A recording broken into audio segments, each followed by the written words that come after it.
When the whole family comes together to watch the game, nobody wants to miss a second of the action to run to the grocery store. With Instacart, you can get all your weekly groceries in as fast as an hour. Less time shopping means more game time. Let's go. Visit instacart.com to get free delivery on your first 3 orders. Offer valid for a limited time. $10 minimum per order. Additional terms apply. Hey, football fans, Baldy here, and I'm doing something special for the year's NFL Draft. Jason Lockenfor and I are hosting the 2023 Odyssey NFL Draft Show. So join us on the first night of the draft, talking with local experts from our Odyssey podcast from across the country. And leading up to the draft, check out our podcast, In the Huddle. I'm going to give you the inside scoop on the best prospects for your favorite team. It all starts tomorrow at 7 p.m. Eastern on the free Odyssey app. Jacob Albrocht, Tommy Castor. This is Sports Daily on Wichita's #1 sports radio, 97.5 and 1240 KFH.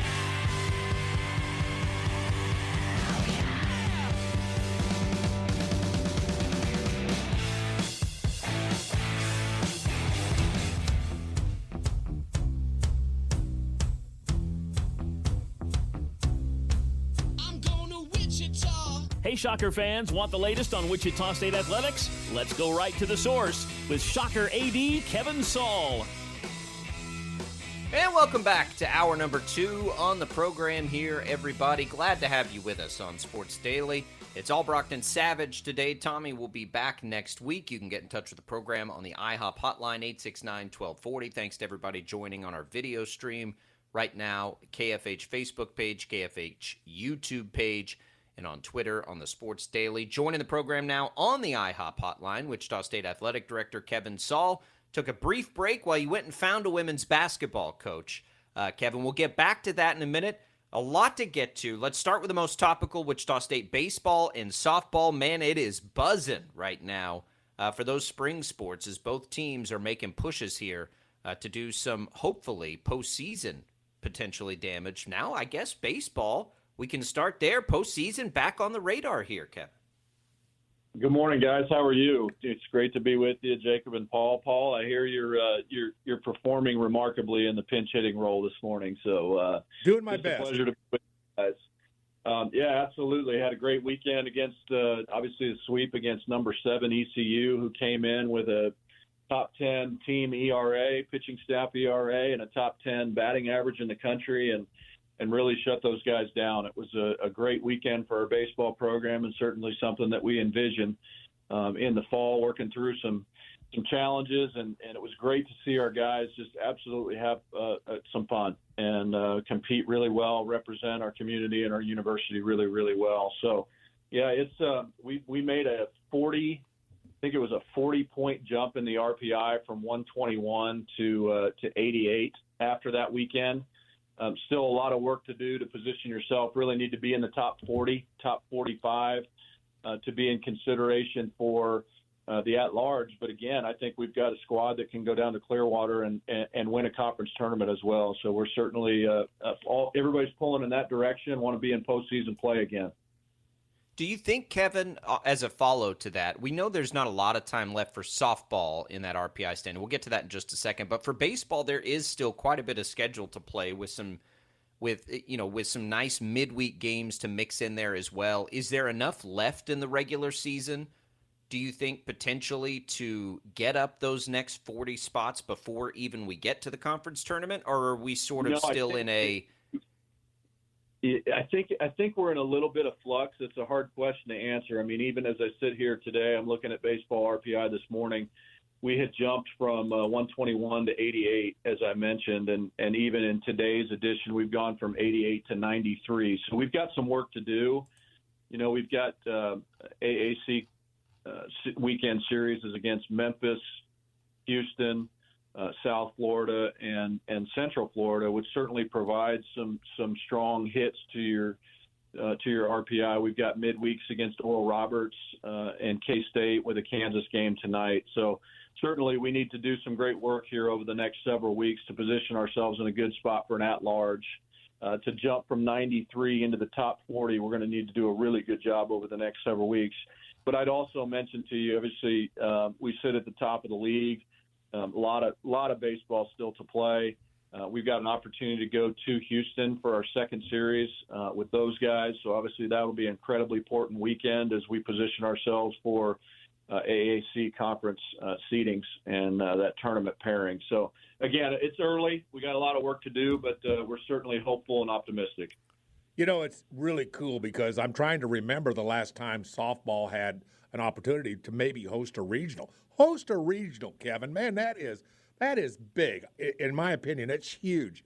When you look at the requirements to host a regional, I know you and your staff are already probably delving into what do we need to do? How do we got to handle this? What do we got to have available for teams? All the ins and outs. What goes on with trying to get a regional? I'm just curious in terms of Wichita State, your staff, yourself, what's involved in getting a regional, and how sure are you that you're going to get one? Well, I appreciate that question and multiple questions there. And I've been blessed to, throughout my journey, we've had an opportunity to host just boatloads of NCAA championships and conference championships. So there is a defined process for that.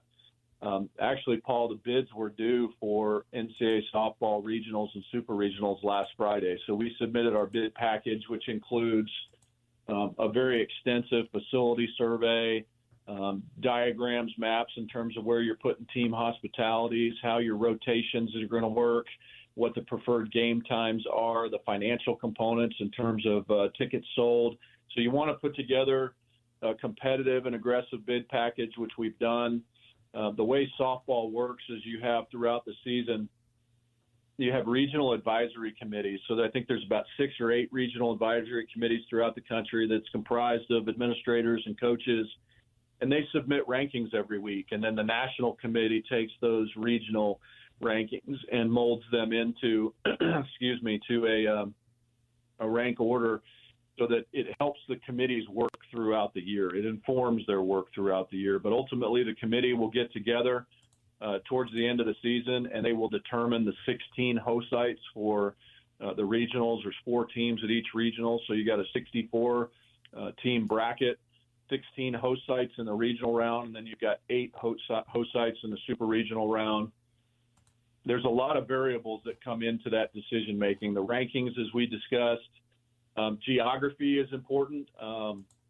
The NCAA has made it very clear that they try to be really efficient with, bus and plane travel. So geography does play a role in that. I think we'd be remiss if we didn't look at, the top 20 ranking in softball. You've got Oklahoma, Oklahoma State, Arkansas, and Wichita. And so, again, 4 institutions that are relatively close together from a geographical standpoint. So if you look at that from a committee's perspective, there's 12 visiting teams that all would be coming into a very tight geographical area. So do I see 4 regional host sites out of those 4 institutions? The answer is I don't know.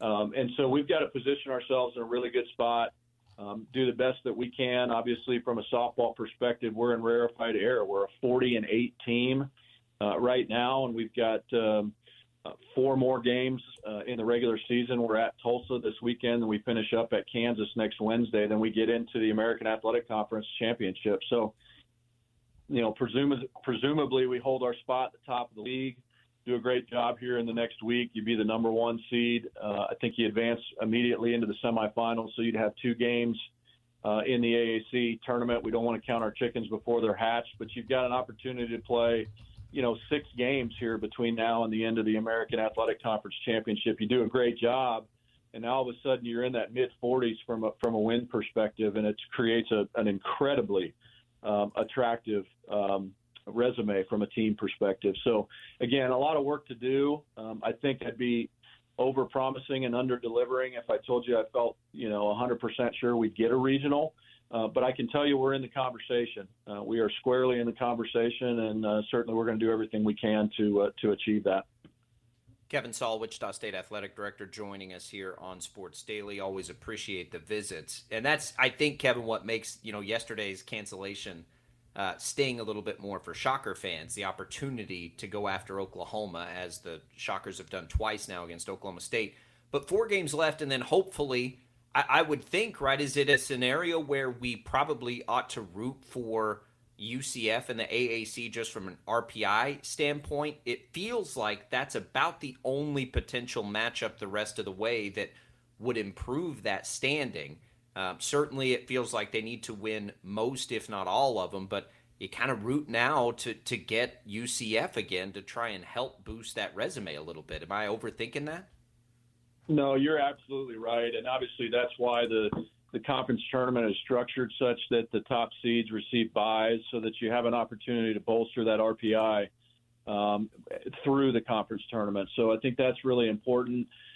We currently sit, as of games through yesterday, we sit at 21 in the RPI. Again, we mentioned that there's 16 host sites.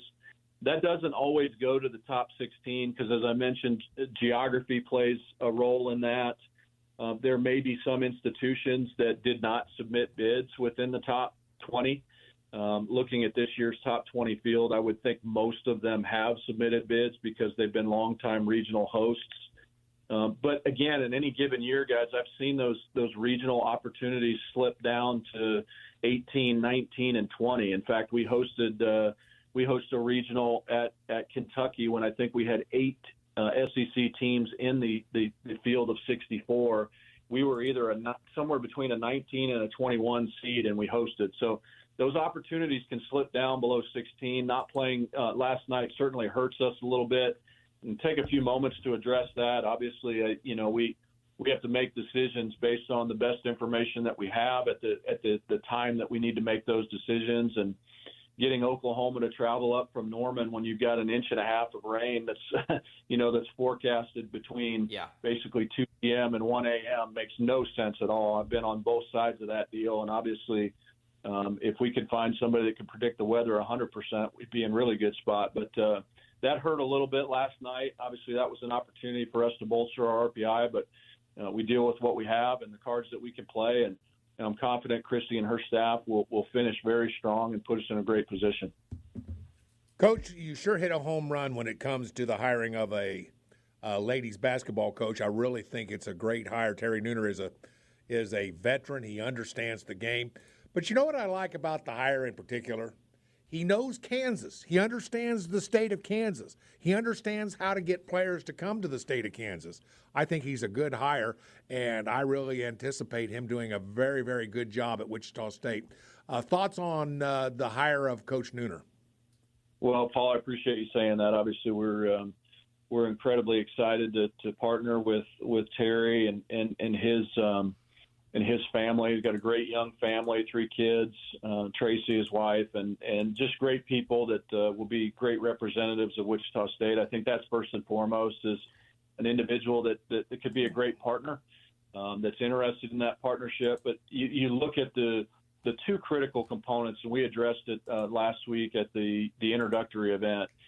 Terry has an innate ability to create and maintain phenomenal relationships with people. He's got great relationships with the student athletes. All the calls that we've made to the previous head coaches that he's worked on their staff, talked to student athletes. When he informed his Jayhawks team last week, there wasn't a dry eye in the room, and that's a measure of the strength of his relationships with his student athletes. So when we talk about transfer portals and NIL and all those things, the one piece that carries you through all that and creating a first-class student-athlete experience is the relationship with their coaching staff. So really, really important aspect there. On the basketball side, he's been at some great places, obviously, at 2 stints at Kansas, Alabama, Maryland. He's got a 2-decades-long relationship with the girls AAU organization, the Missouri Phenom, and so is really plugged in from a recruiting standpoint. He's from Raytown, Missouri, obviously played at Kansas. I don't think you can sell short the attributes that allow an individual to walk on at the University of Kansas and earn a scholarship on a Roy Williams basketball team. So he's resilient, he's passionate, he's energetic, he's got a lot of energy, and just really thrilled to be joining with Terry and his staff. And again, guys, I think we've got some good news coming out this afternoon. We're going to release Terry's staff as well to the media, so look forward to the excitement to be generated from that as well. And just on Nooner, Kevin, Wichita State Athletic Director Kevin Saal joining us, and he talked about this in his introduction. And for me, when I've watched Wichita State basketball over the past, close to a decade, the one thing that I think can elevate it, there is such a rich tradition of girls basketball at the high school level here, and we have so many incredible players, leaving the state of Kansas. Yeah, how important do you think it is to him? And did you guys have this conversation as a part of the the interview process? If we could get some of those girls to stay closer to home, because there are incredible players that leave this region every single year. Yeah, absolutely. It certainly was a significant part of our discussion was the recruiting footprint. He's got, you look at his stops throughout his career. Clearly, he's got the ability to recruit first-class, elite-level talent in the Midwest. His time at Alabama certainly opened up the Southeast and relationships for him there. His time at Maryland is critically important to his network as well. So I think it's a combination of, Jacob, as you mentioned, keeping elite talent closer to home, but also having the ability and the reach to go nationally. And I think that will resonate really well with our fans as well if we can get some regional talent on our roster that's successful. And I'm confident as you guys review the staff release this afternoon, you will see a very high priority placed on keeping and retaining elite level talent here locally. Having gotten to know you a little bit, Kevin, over the last few months, one of the appreciations that I have for you is your appreciation of sports history, and particularly when it relates to a school like Wichita State, because Wichita State has such a rich sports history. And you've probably seen the announcement. We're really proud at the Wichita Sports Hall of Fame to induct Randy Burns this year, along with Strong Hinman and Sandy Sandler, who is the greatest tennis player of all time in the history of Wichita State. And, one of the things about being an AD is that you walk the tightrope of appreciating those who have come before you and yet making it a possibility to even excel to greater heights than those who have come before you.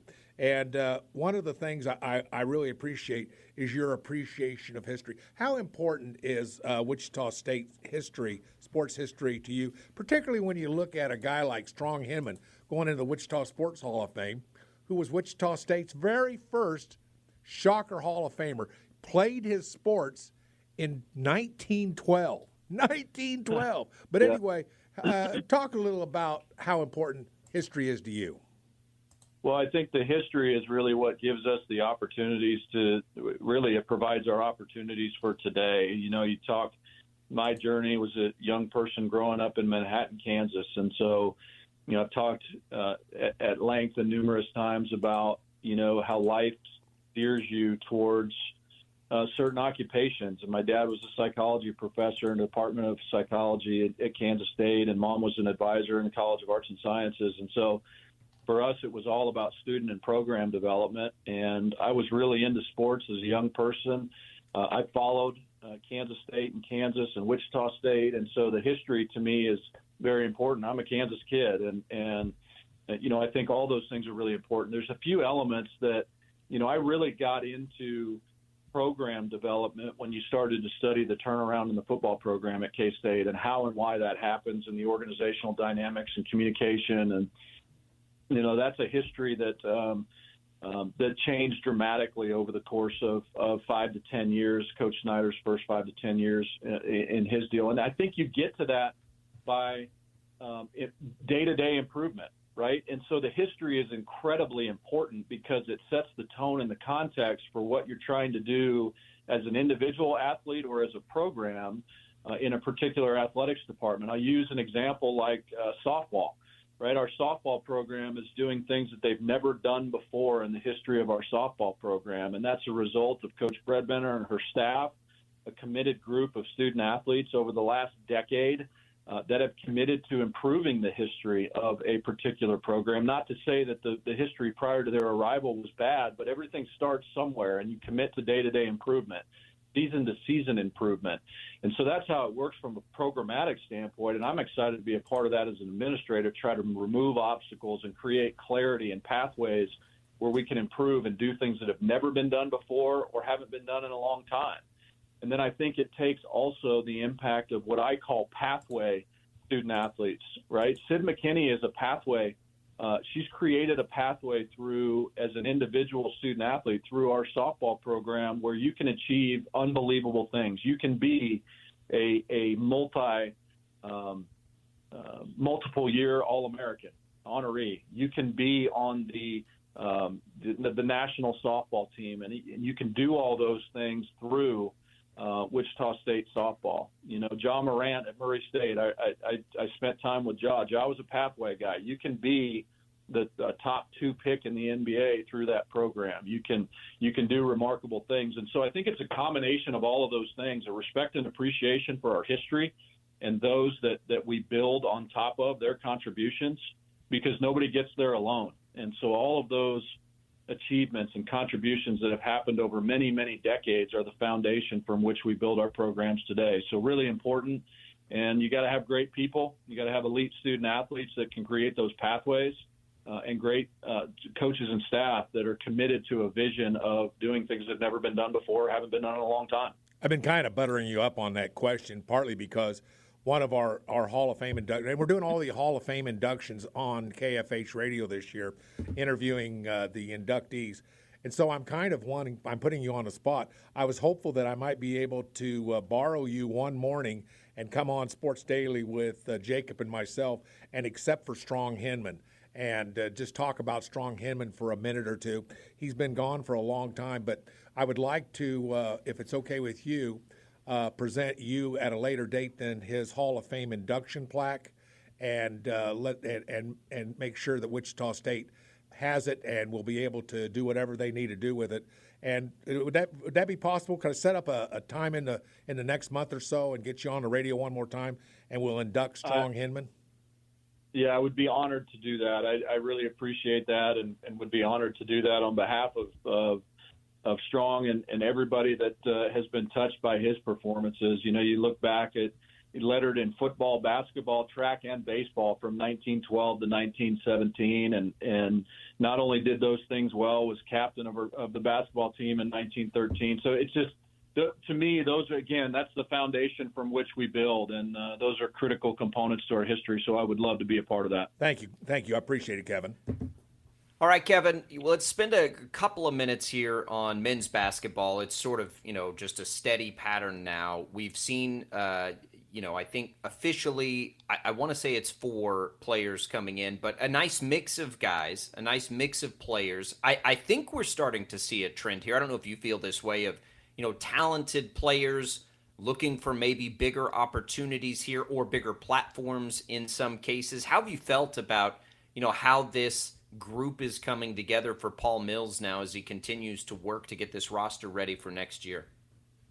Well, certainly been pleased with Paul's staff. Obviously named a very capable and very well experienced staff, and it's been great working with those guys, working at it really hard. The transfer portal closes for entries on May 11th, I believe. So we still have several weeks as we navigate to finalize a roster. But I think you're right. You're seeing some really talented young people that desire to perform on a larger stage, in combination with young people that have committed and been loyal to our program and have stayed. A lot of critical conversations that will occur over the next 2 or 3 weeks. But I'm pleased with where we're headed.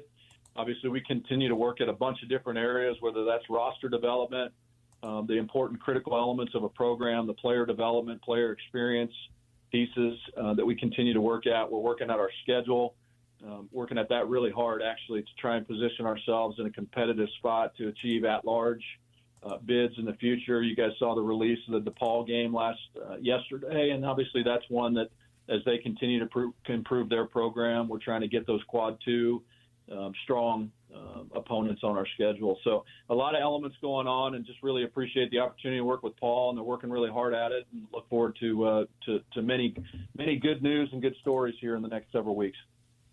And we are watching intently as well. Kevin, we appreciate it. More on that roster as it comes together and as we get, the NBA draft portion of this thing, it just continues to roll through. And women's basketball has some work to do. And we, of course, got our eye on the postseason for the spring sports. We appreciate it today. We'll talk again in a couple of weeks, I'm sure, with plenty on the plate there as the postseason looms in the spring. Sounds good. Jacob and Paul, thanks so much for having us on your show. Really enjoy it. Appreciate your role and helping spread good news and stories about Shocker Athletics, and just appreciate your guys' role in that and the partnership. So thank you very much, and go Shockers. There goes Kevin Saal, Wichita State Athletic Director. Plenty to dissect with that. If you'd like to go back and listen, if you're joining us late, you can always do that on the Odyssey app. You can go back and find those as podcast. Jad gets those chopped up for us. So check it out. A lot that we needed to get through with Kevin there. A lot to get through as we make our way through the rest of the program. 869-1240, IHOP hotline back open for you. Sports Daily here on this Wednesday. Coming right back.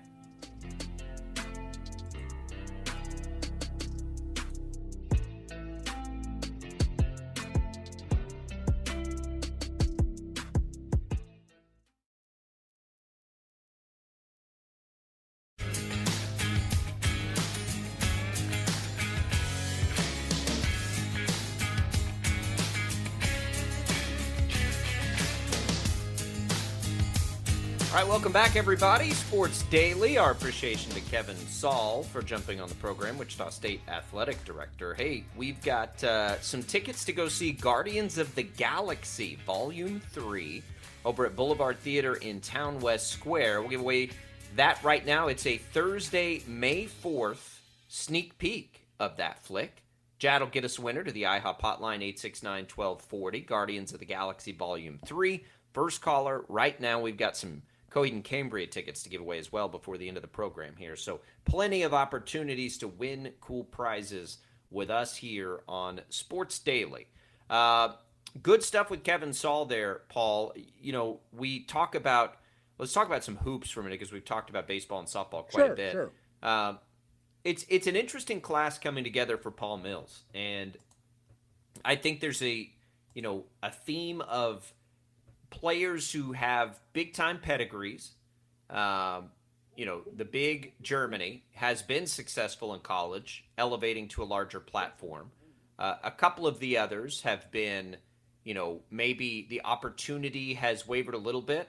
And I'm excited to see them come in. And the elephant in the room is still Max Asmus. And he is not signed anywhere. And yes, the predictors have, basically penciled him either to Texas or to K-State, but the longer this lingers, the more it makes you wonder if Wichita State's still in play for Asmus. And I think that he probably is because he hasn't gone somewhere else yet, but there's a chance here with what's come and what may still come that Wichita State is a predictive top 2 to 3 team in the American next year. And I honestly, Paul, I think that's where they need to be. Well, of course it's where they need to be. I don't think anybody's going to argue that. That's where we sure want them, and it sure makes sports talk radio easier to do when they're good rather than bad. And maybe that's where they're at. But, here's the thing. You and I are living in a world that we're still not sure of because there was a day when you and I could have broken down recruiting and we could have broken it down to who's being recruited and who you want and who you don't. But everything is so different because you're probably a little like me, Jacob, and I'm going to just say that I'm still figuring out the portal thing, the NIL thing. All these things go hand in hand.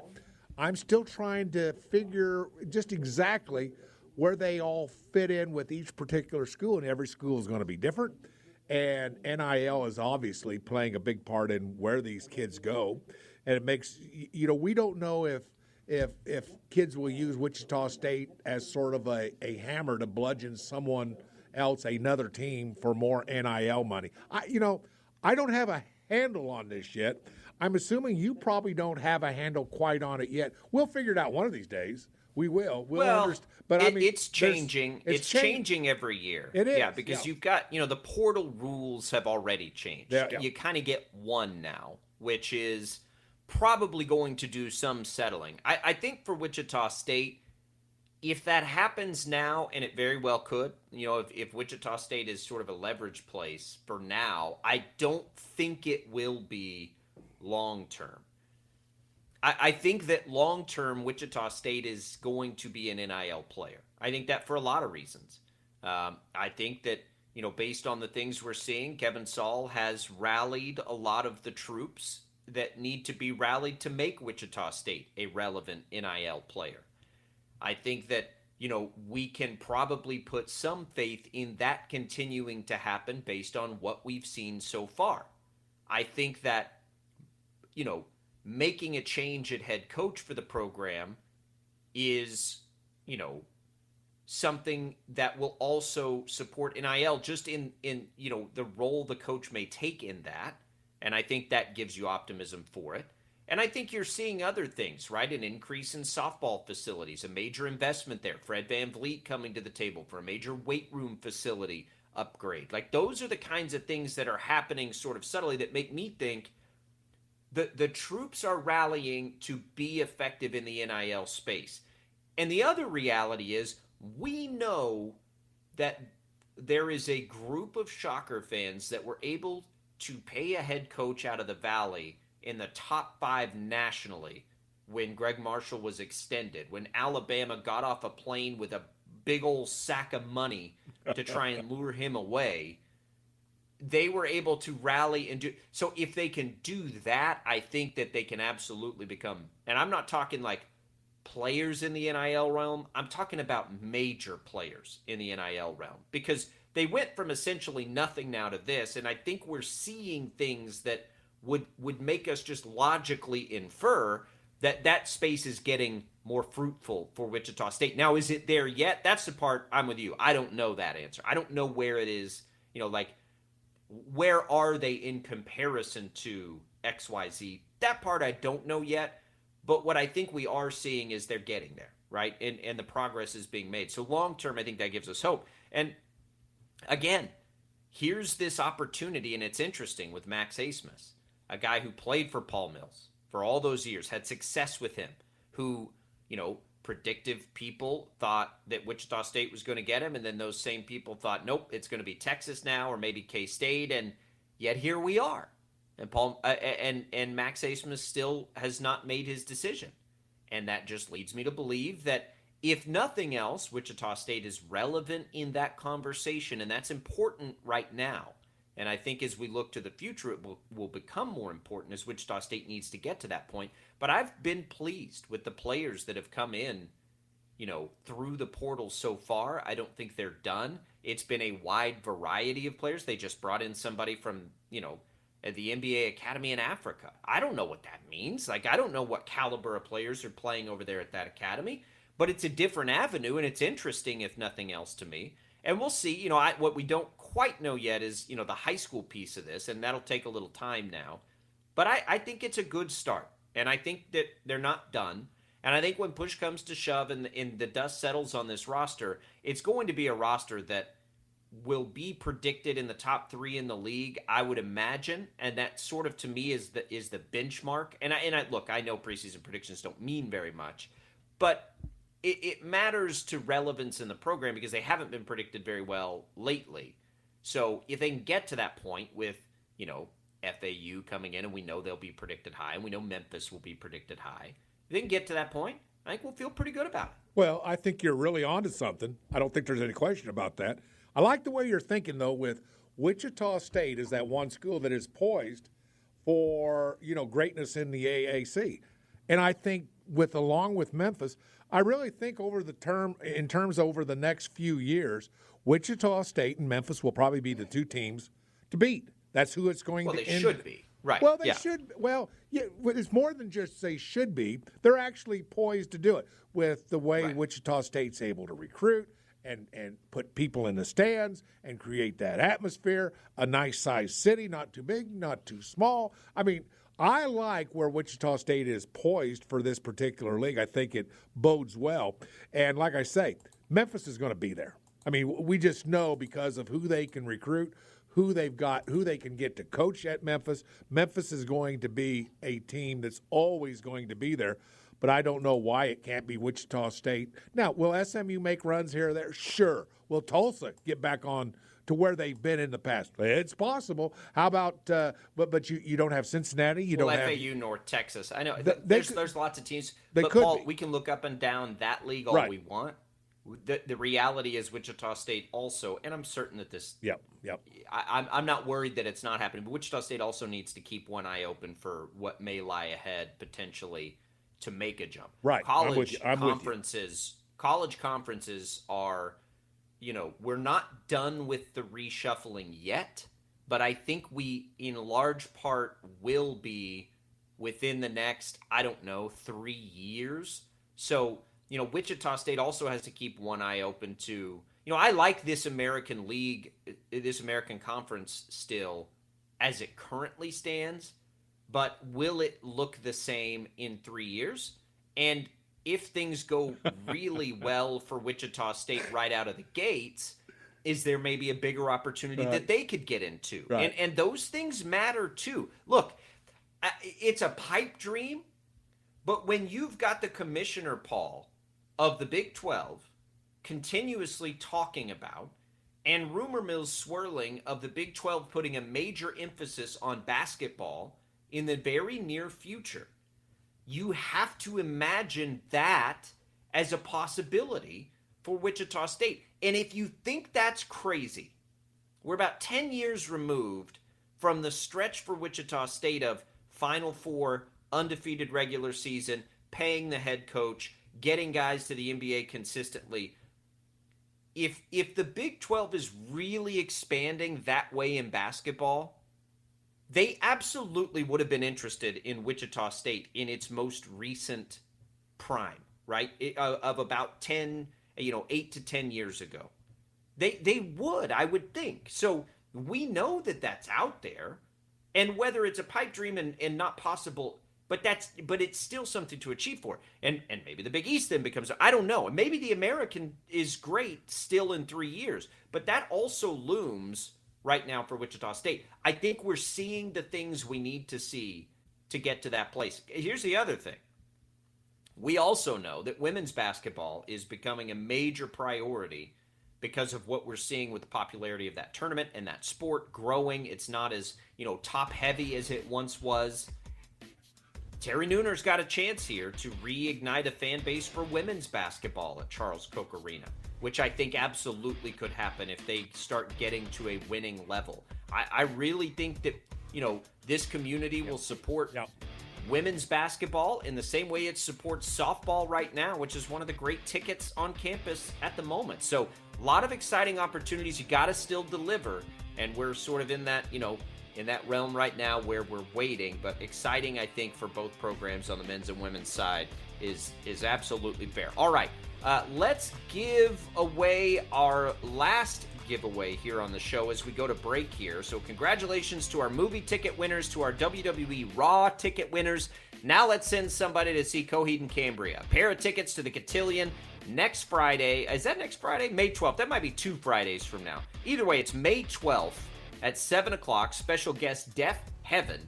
Coheed and Cambria will give away a pair of tickets as we go to break here. Jad will get us a winner there. Congratulations to all our winners today. Sports Daily coming right back.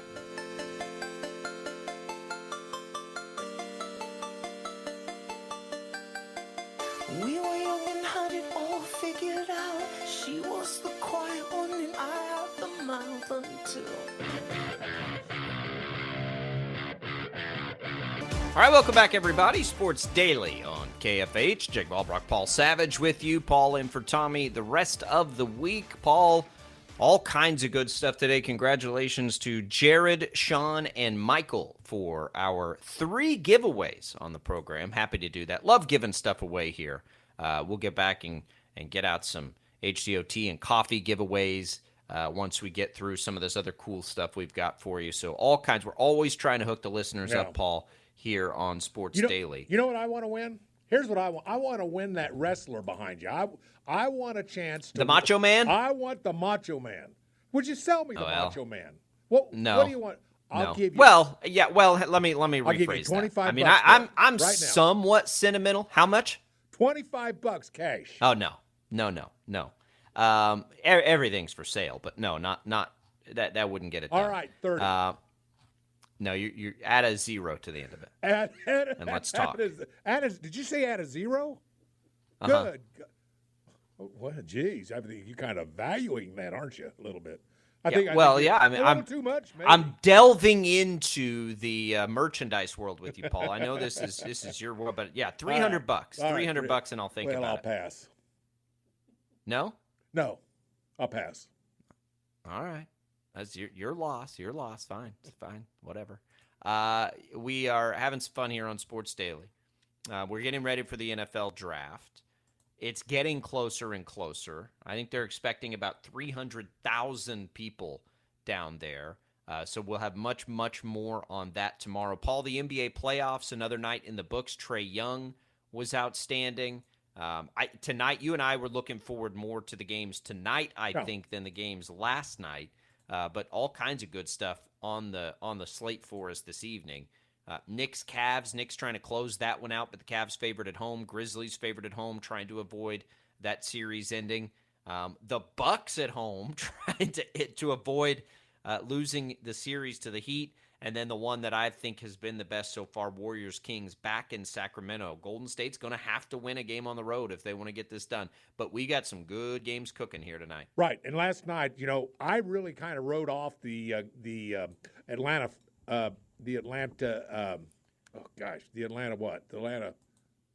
Hawks. Hawks, for guys. I was thinking Falcons. The Atlanta Hawks. I was writing them off. I wrote them off like a week ago. And Trae Young, did you see the 3-point to win the game?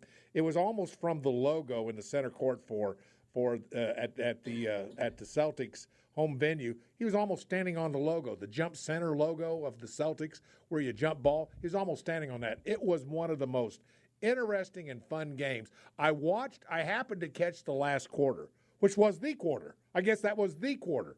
I haven't seen a last 4 to 5 minutes of any player who is clutch more than Trae Young in that particular situation. It was unbelievable with the way he shot the three, the key shots that he made, unbelievable. That was a fun game to watch. And I'd written that series off about 2 games ago. Written it off. Thought it was over. Now you're down by I still think it's over. Well, yeah, probably so. But it was still fun. It was still. But it's 3-2. Yeah, it's good because Trae Young is that kind of Trae Young is that kind of a player. Good. He's must-see TV, and there were rumors that they wanted to trade him. I think that'd be crazy. Well, that was wasn't that long ago, and I'm sitting there thinking to myself, "Are you kidding me? Who is? If I was to say to you, Jacob, right now, who's the closest thing to, let's say, let me just throw out Steph Curry. Steph Curry, who is the closest player that you would say would be to a Steph Curry?